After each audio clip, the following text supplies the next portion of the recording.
Bonsoir chers téléspectateurs, c'est l'heure du journal sur la radio-télévision Voice of the Cross. En titre de l'actualité cette semaine, les jeunes de Douala ont organisé, dès leur retour de la dernière retraite des dirigeants à Koumé, une croisade d'évangélisation de 40 jours. Plus de détails dans le développement. Au Rwanda cette fois, l'Église a commémoré le 7 mars dernier le 23e anniversaire depuis l'arrivée de leur couple missionnaire. Et en Allemagne, la visite du coordonnateur de la conquête de l'Europe de l'Ouest, le pasteur Philippe Donald, pour susciter des co-ouvriers. C'était donc pour les titres, la suite dans un instant.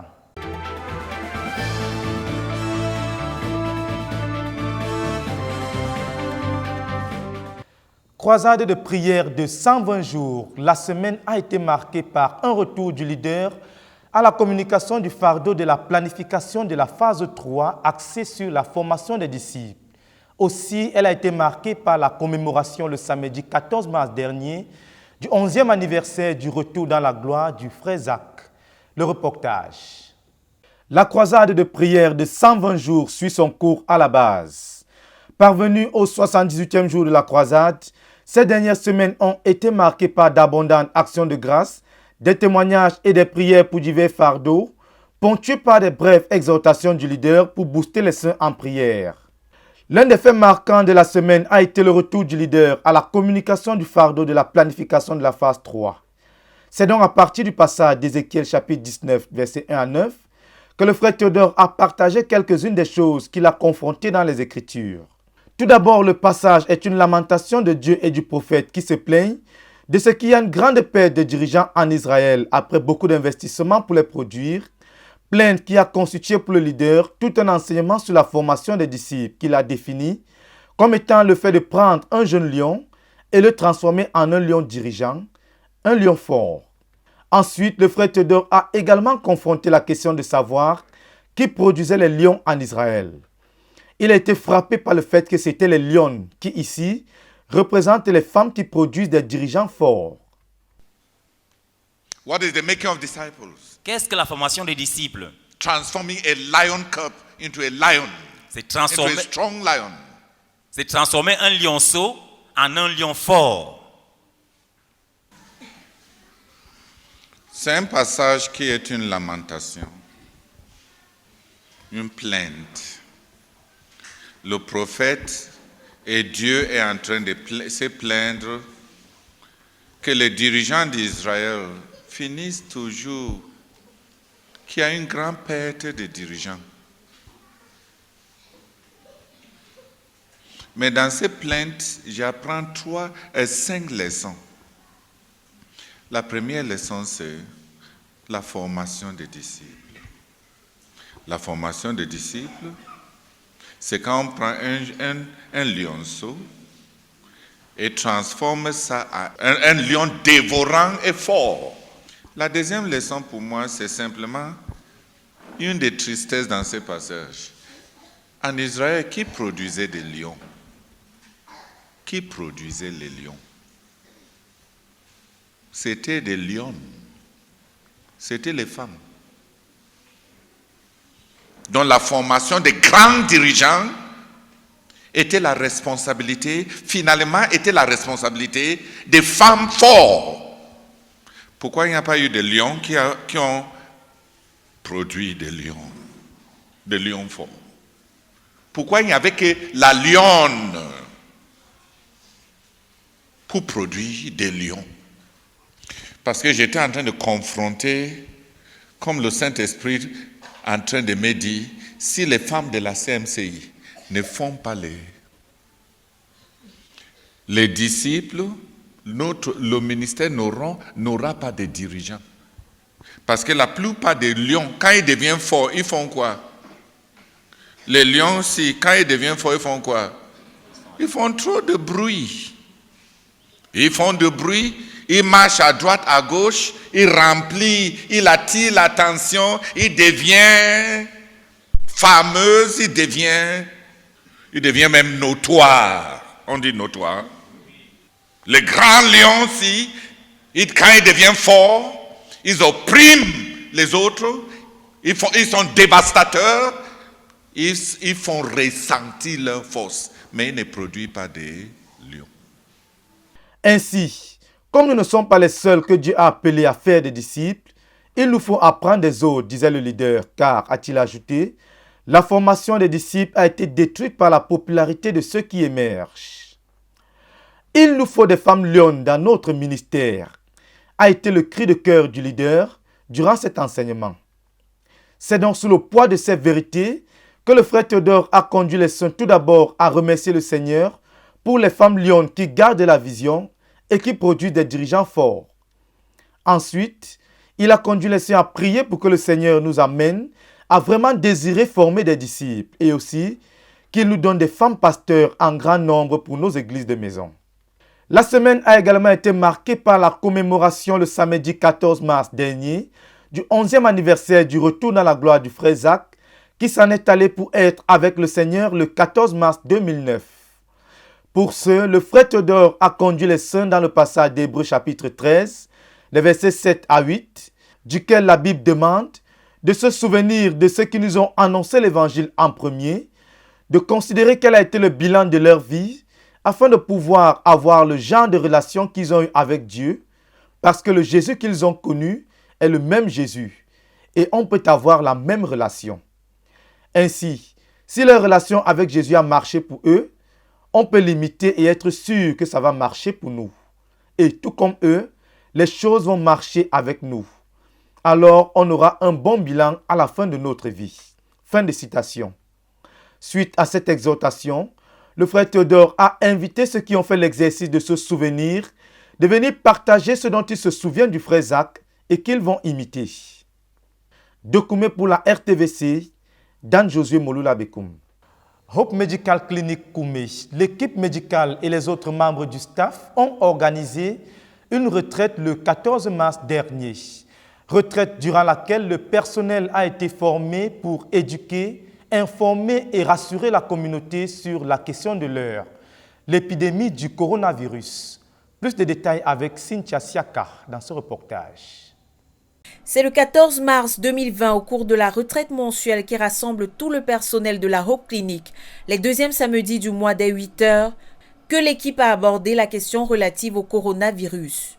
Cette retraite qui vise habituellement à faire le point sur le travail effectué au sein de la clinique, à relever les difficultés rencontrées tout en proposant des solutions à adopter, puis planifier le travail à faire, a cette fois été présidée par le Dr Georges Ngoufo. Il a été question de former le personnel de la clinique, policiers de la santé au quartier général aux fins d'informer, d'éduquer et de rassurer la communauté au sujet du coronavirus. Commençons par une définition de la maladie. Il leur a été appris comment elle se transmet, comment reconnaître un cas suspect et l'attitude à adopter face à celui-ci, ainsi que les mesures de prévention et de protection contre l'infection. Parlons de mesures, il s'agit tout d'abord de rassurer la communauté pour empêcher la panique, informer sur le fait que le virus est une infection des voies respiratoires semblable à la grippe et que sur les 10 cas d'infection enregistrés au Cameroun, aucun décès n'a été signalé à ce jour. Il convient cependant d'observer des mesures d'hygiène personnelle telles que le lavage des mains à l'eau et au savon et la désinfection régulière des objets à usage commun. Qu'on fasse cette présentation, c'est que le personnel médical c'est une source d'information. Nous devons donner la bonne information. Si on donne la mauvaise information, les gens vont paniquer. C'est vrai, c'est meurtrier. C'est vrai, ça tue. Mais ça tue où? Ça tue qui? Et les mesures pour que ça ne tue pas sont très simples. On l'a vu, c'est se laver les mains. C'est se laver les mains. D'accord? Si tu touches avec le pied, si tu te laves pas les mains, tu vas propager le virus. C'est armé de ces connaissances que l'équipe, pour qui la prévention du virus n'a plus de secret, voit la rencontre s'achever autour de 16 heures. Au Seigneur revienne toute la gloire. De Koumé pour la RTVC, je suis Cynthia Siaka. À EDEA, l'école de la connaissance et du service de Dieu pour les missionnaires nationaux a organisé depuis le 4 mars dernier sa 9e session de formation avec au total 32 participants. Faire des disciples au travers de l'implantation des églises a été le thème de la session. Plus de détails avec Yacine Bekolo. L'école de la connaissance et du service de Dieu et des missionnaires nationaux d'EDEA a organisé sa 9e session de formation sur le site de la base de Ntumba depuis le 4 mars 2020. 32 participants ont fait le déplacement du Cameroun. Le thème de cette session n'est autre que faire des disciples au travers de l'implantation des églises. La réunion inaugurale a eu lieu le 4 mars avec l'accueil des nouveaux et la présentation des enseignants. Jusqu'ici, les enseignements et les travaux pratiques sont l'essentiel des activités de cette session.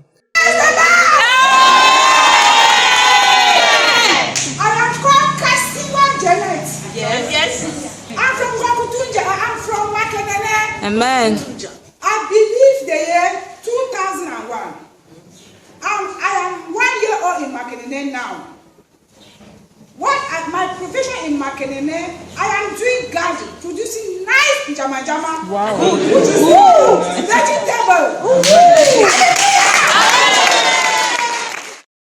Nous ne pouvons que rendre grâce au Seigneur pour cette 9e session de formation de l'école des missionnaires nationaux DDA. Célébrez l'Éternel car il est bon, car sa miséricorde durera toujours. Pour la RTVC, je suis Yassine Bekolo. In school, you can find them smiling. You can see them all over. Tout le monde sourit. L'église à Yaoundé ne sera pas perdue. C'est donc poussé par l'esprit que les anciens et les dirigeants de l'église ont organisé en réponse à une instruction reçue du frère Jacques de son vivant, une marche de prière révolutionnaire dans la ville. Plus de détails avec notre correspondant Yassine Bekolo.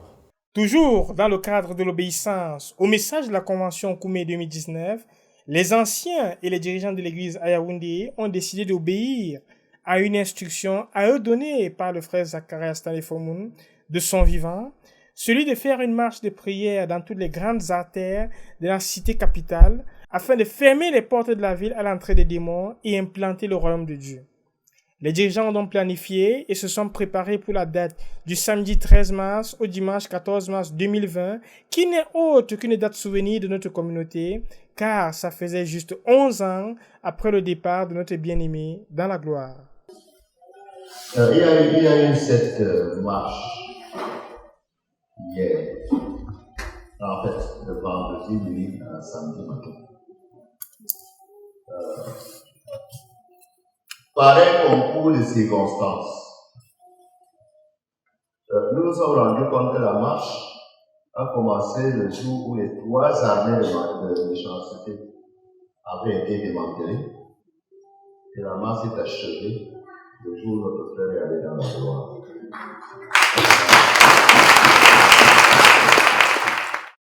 Ensuite, les dirigeants se sont répartis en 8 équipes de 6 personnes minimum et ont été postés dans les 8 entrées de la ville pour prier, proclamer et louer Dieu pour sa victoire à la croix et la victoire sur le prince satanique de Yaoundé qui a été renversé. Les distances s'étendaient de 18 km pour la plus petite distance et à plus de 30 km pour la plus longue. La marche proprement dite a commencé à 21h. La première équipe est arrivée à 2h, la deuxième équipe à 3h, la troisième équipe vers 4h. Gloire soit à Dieu, plus de peur que de mal, le Seigneur les a soutenus tout au long de cette bataille spirituelle. Les arrivées des équipes à la base des opérations 6 à Obili chez le frère Jacques Yugan se faisaient dans la fête et la louange et les actions de grâce. Il faut dire que les exaucements ne se sont pas fait attendre. Ici, nous sommes déjà en train de négocier un 10 hectares ici, à 105 francs le mètre carré. 100 francs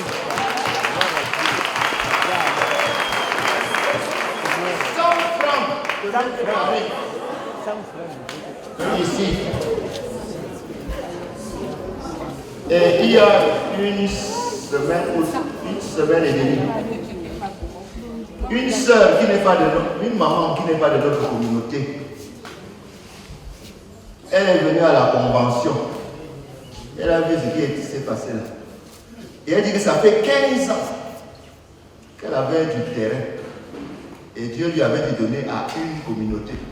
Et depuis 15 ans, elle ne sait pas à qui donner. Après la convention, elle a appelé certains de nous. On est parti là-bas. Elle nous a donné 20 hectares gratuitement.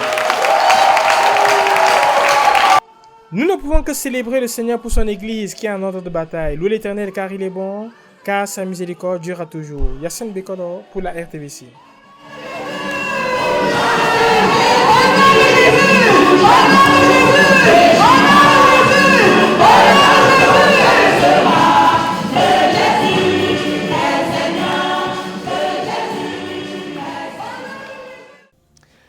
Province spirituelle de Douala, les jeunes répartis en 28 équipes de conquête sont engagés dans une croisade d'évangélisation de 40 jours depuis leur retour de la dernière retraite des dirigeants des jeunes avec le frère Théodore Akoumé.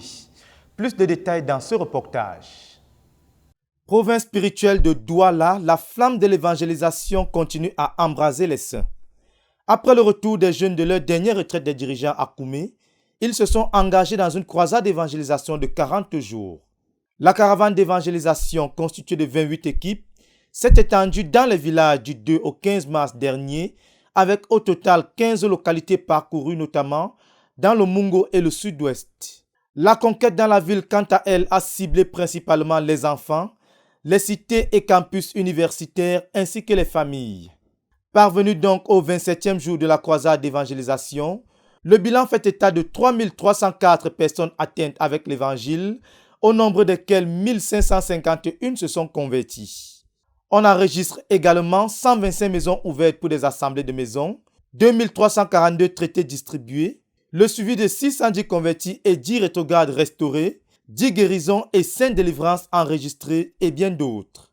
Il est à noter qu'en plus des nombreux baptêmes dans les localités, on a enregistré 34 baptêmes en un jour à l'occasion du dernier culte conjoint en Doksimbi, accompagné de délivrances instantanées et du baptême dans le Saint-Esprit. Nous célébrons donc l'Éternel pour ces enfants qui sont engagés dans une obéissance effrénée au commandement à nous adresser par le Seigneur en cette phase 3. Puisse cette flamme de l'obéissance se répandre sur toute la communauté. Dokoumé pour la RTVC, Dan Josué Molula Bekoum. À l'international, cette fois, la CMCI Rwanda a célébré le 7 mars dernier le 23e anniversaire depuis l'arrivée de leur couple missionnaire Jean et Charlotte Debout, qui sont partis du Cameroun ayant foulé le sol rwandais le 7 mars 1997. Plus de détails avec Cynthia Siaka dans ce reportage. 7 mars 1997, la communauté missionnaire chrétienne internationale envoyait par la voix du frère Zach son premier couple missionnaire au Rwanda, Jean et Charlotte Debout, alors parents de 2 enfants. C'est donc sur les rues enclavées de Ndera, 23 ans plus tard, que les frères engagés à une évangélisation massive en ce début de phase 3 ont réalisé que ce 7 mars 2020 marquait l'envoi de leur premier missionnaire sur le sol rwandais. Cette annonce a rapidement fait le tour du territoire pour convoquer les frères à prendre part ce 8 mars à une cérémonie de célébration et d'action de grâce au Seigneur qui a soutenu plus de 20 ans son œuvre au Rwanda contre vents et marées. Au cours de cette rencontre, présidée par 2 des sœurs les plus anciennes de l'Église, les missionnaires ont relaté le témoignage de leur appel. Ont également pris la parole 10 de ceux des frères qui avaient cru entre 1997 et 1998 et dont les témoignages ont grandement édifié les saints. À cette occasion, l'évangile a été prêché et l'Église a rendu grâce au Seigneur pour son parcours. Pour marquer l'événement, une coupure de gâteau que les participants ont savouré avec joie.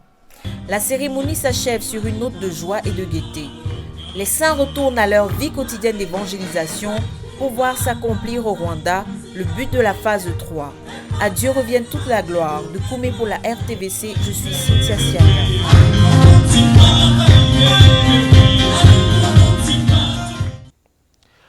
En Allemagne, cette fois, l'Église a reçu la visite du coordonnateur de la conquête de l'Europe de l'Ouest, le pasteur Philippe Donald, qui avait pour but de susciter des couvriers pour la conquête de l'Europe.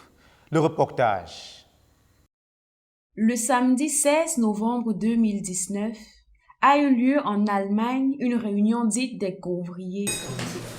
So it is an international co-workers meeting. Donc c'est une réunion internationale de couvriers. Dans le but de susciter une équipe d'ouvriers au pasteur Philippe Donald pour la conquête de l'Europe. Elle s'est tenue dans les locaux de notre église à Francfort et a vu la participation de plus de 80 frères venant de 4 nations, à savoir l'Allemagne, le Royaume-Uni, la Belgique et l'Estonie, qui se sont rassemblés autour du pasteur Philippe Donald, missionnaire au Royaume-Uni et dirigeant de notre œuvre en Europe, et du pasteur Ghislain Dormeau, dirigeant de notre œuvre en Allemagne. La réunion a débuté autour de 11 heures avec des prières suivies de louanges élevées à notre Dieu. Les frères n'ont pas manqué d'exprimer leur reconnaissance à Dieu et la joie de se retrouver au travers de beaucoup de réjouissances.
Autour de 12 heures, la parole fut donnée brièvement au pasteur Ghislain, occasion pour lui de rappeler ou de situer l'assistance sur les motifs de cette rencontre. Dans la conquête du milliard que Dieu nous a donné au travers du frère Zach,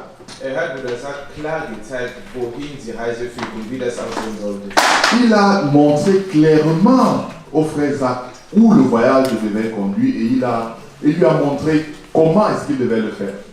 Ensuite, dans son propos liminaire, le pasteur Philippe Donald a posé les bases de son message, disant qu'il s'agira non d'un enseignement, mais des principes du cœur, et que dans l'art de bâtir une équipe, les membres doivent connaître le dirigeant, raison pour laquelle cette réunion sera un partage.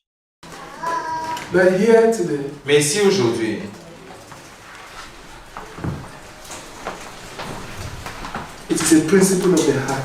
c'est le principe du cœur.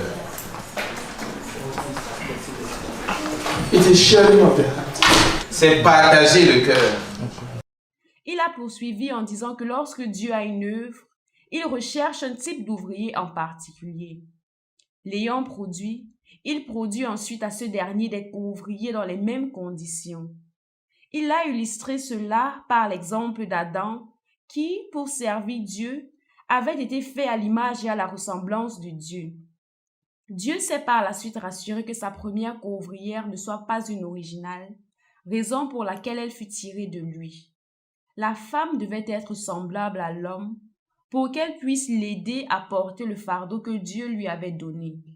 C'est par cette déclaration qu'il a achevé son introduction. From Genesis.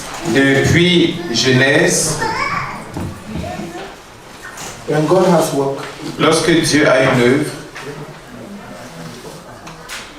He looks for worker. il cherche un ouvrier.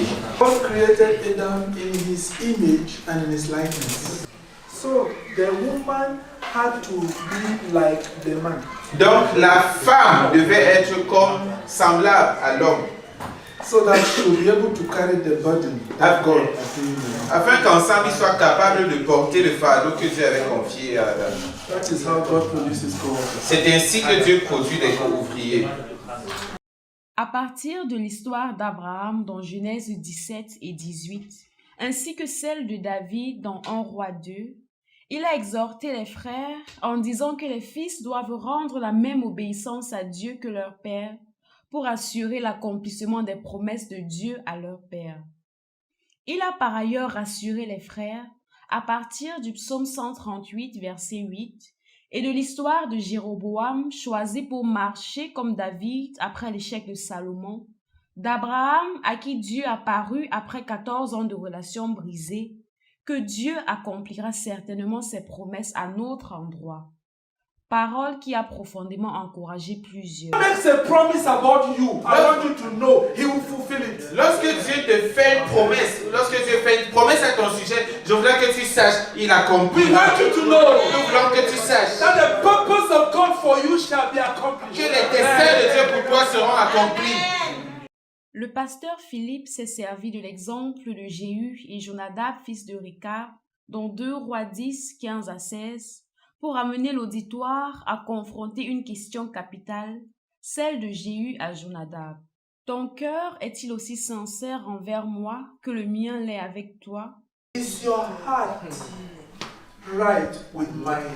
Est-ce que As ton mine is with yours? Est-ce que ton cœur est aussi sincère avec moi comme le mien l'est avec toi? And that is a question that you and I must answer today. Frère, ça c'est une question que toi et moi, à laquelle toi et moi devons apporter une réponse aujourd'hui. If not, we cannot work together. Sinon, nous ne pouvons pas travailler ensemble.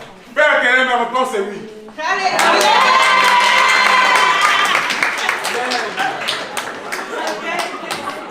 Is your heart right with mine as mine is with yours? Est-ce que ton cœur est sincère avec moi comme le mien l'est avec toi? Jonadab quitta son char pour entrer dans celui de Jéhu, abandonnant ainsi sa vision à lui pour suivre celle de Jéhu.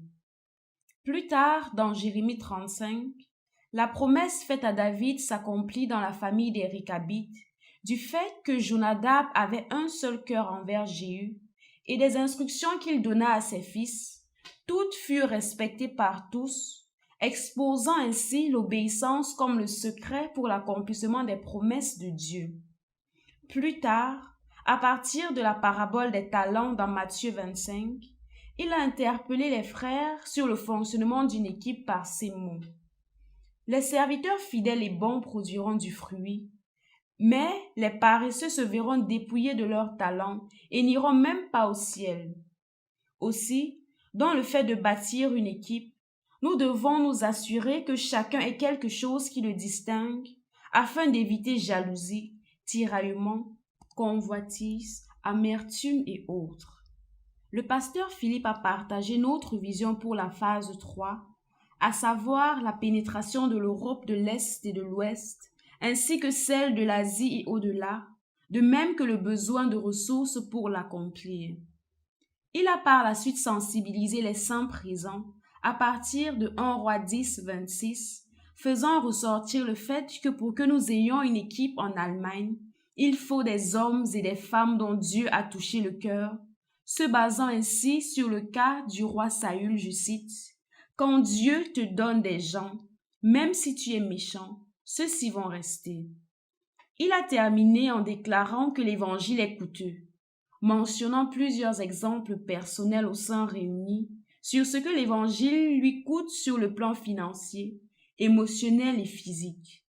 La présence de Dieu était réellement palpable pendant cette rencontre, au vu des repentances, guérisons intérieures, restauration de quelques saints et l'exaucement instantané à certaines prières.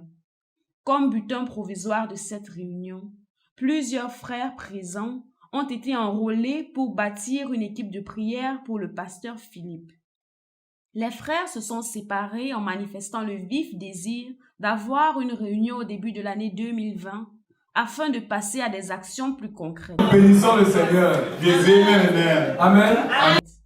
À l'Éternel, au Dieu de la moisson, soit toute la gloire. Chers téléspectateurs, nous sommes donc parvenus au terme de cette présentation. Les programmes se poursuivent sur la Radio Television Voice of the Cross. Rendez-vous la semaine prochaine. Que Dieu vous bénisse.